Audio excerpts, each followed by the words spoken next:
महाशिवरात्रि के दिन हम लोग सब साथ शिव की स्तुति गा रहे हैं। शिव यानी सदाशिव, इन्हीं से सृष्टि शुरू हुई है और इन्हीं में खत्म हुई। सबसे पहले अगर आप ब्रह्म को समझे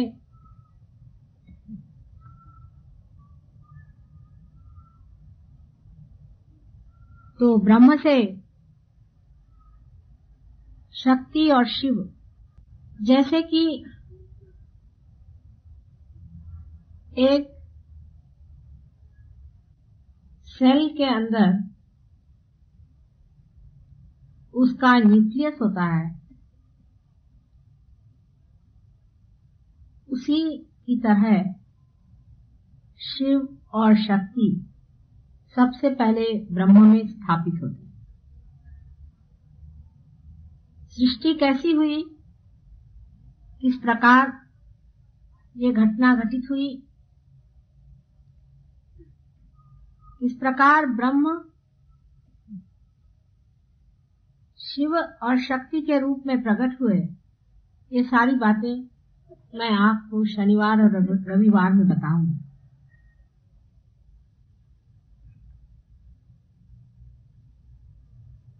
लेकिन शिव से निकलती हुई शक्ति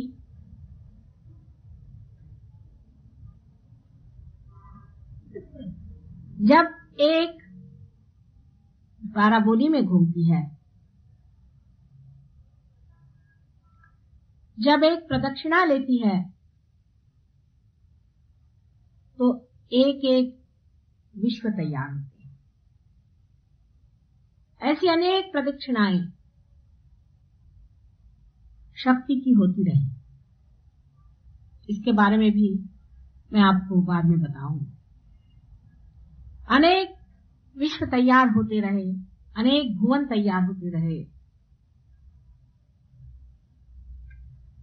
और मिटते भी रहे।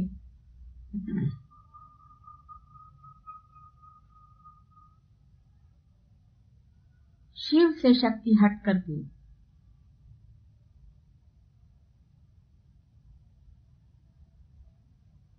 विश्व बनाती है।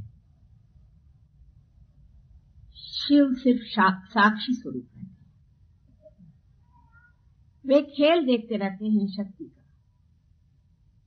शक्ति का अगर खेल उनकी समझ में ना आए तो वो जब चाहें तब अपनी शक्ति अपने अंदर खींच ले सकते हैं। सारा ही खेल बंद हो जाता है। वे ही दृष्टा है, वही देखने वाले हैं, वही इस खेल के आनंद को उठाने वाले। उन्हीं के कारण सारा खेल है। इसलिए अगर वो न रहे तो सारा खेल खत्म हो जाता है।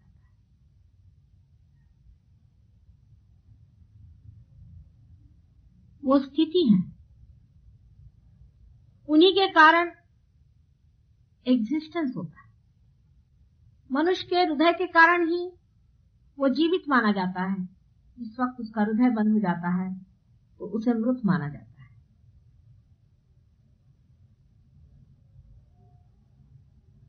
जब शिव अपनी आंखें बंद कर लेते हैं तो उसे संहारक कहा जाता है। वही स्थित होते हैं और वही लय हो जाते हैं। क्योंकि वो स्थित हो सकते हैं, वो लय भी हो सकते हैं।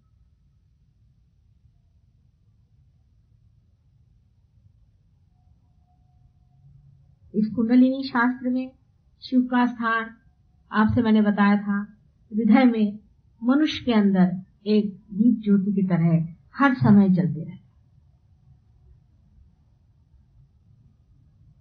जिसके कारण हमारे अंदर सत असत विवेक बुद्धि जागृत है, जो हमें मना करती रहती है कि ये नहीं करो, ये गलत है, ये अधर्म है, ये बुरी बात।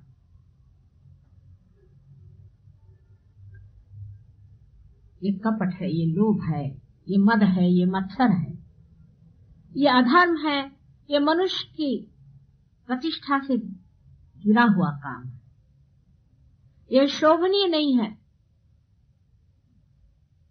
लेकिन मनुष्य में जो स्वतंत्रता है उसे वो पूरी तरह से उपयोग में लाता है और शिव की अवहेलना करता है। शिव सारे संसार का गरल पी लेते हैं।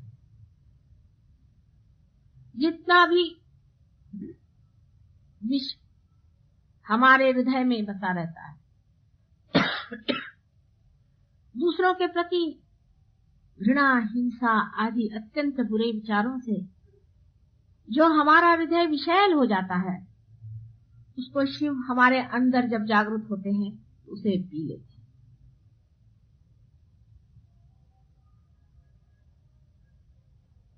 शिव का खाद्य ही, उनका पीना ही गरल है।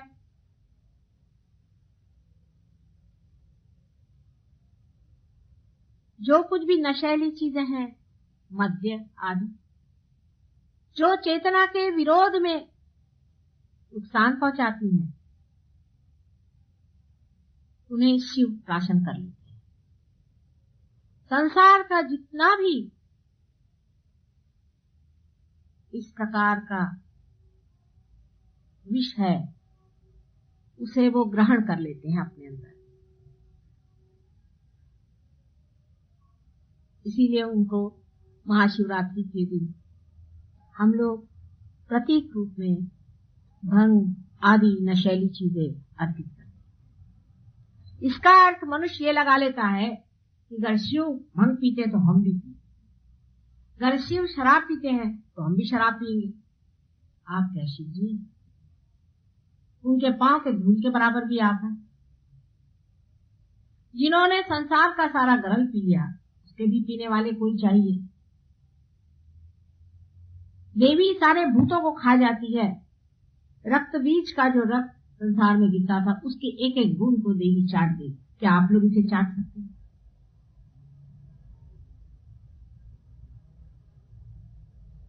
आप लोगों का क्या उनसे मुकाबला है जो आप शिव जैसे भंग पीने निकले?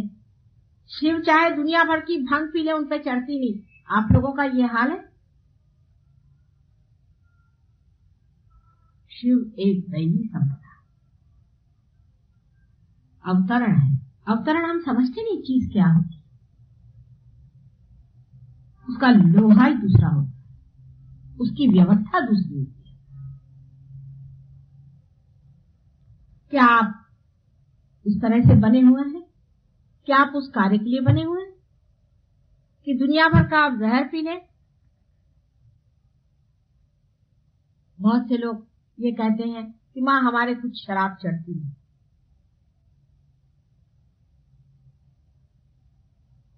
इससे बढ़कर और कोई भी झूठ नहीं हो सकता।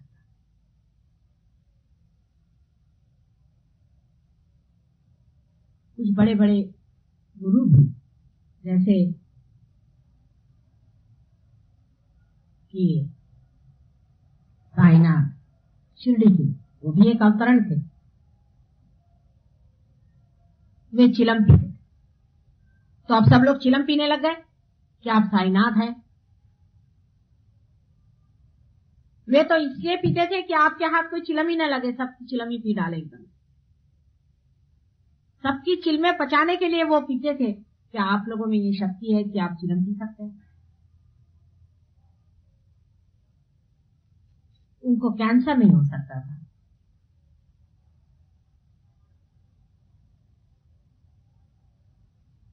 शिव के भक्त जो है, उन्हें शराब छूना भी नहीं चाहिए, उसके पास भी नहीं जाना चाहिए, उससे दूर भागना चाहिए। बजाय इसके जितने भी तांत्रिक हैं वो 5 मकार लेके बैठे हैं। वो क्या करते हैं? अपने को शाक्त कहलाते हैं, शक्ति के पुजारी कहलाते हैं, शिव के पुजारी कहलाते हैं। और इस कदर व्यभिचार।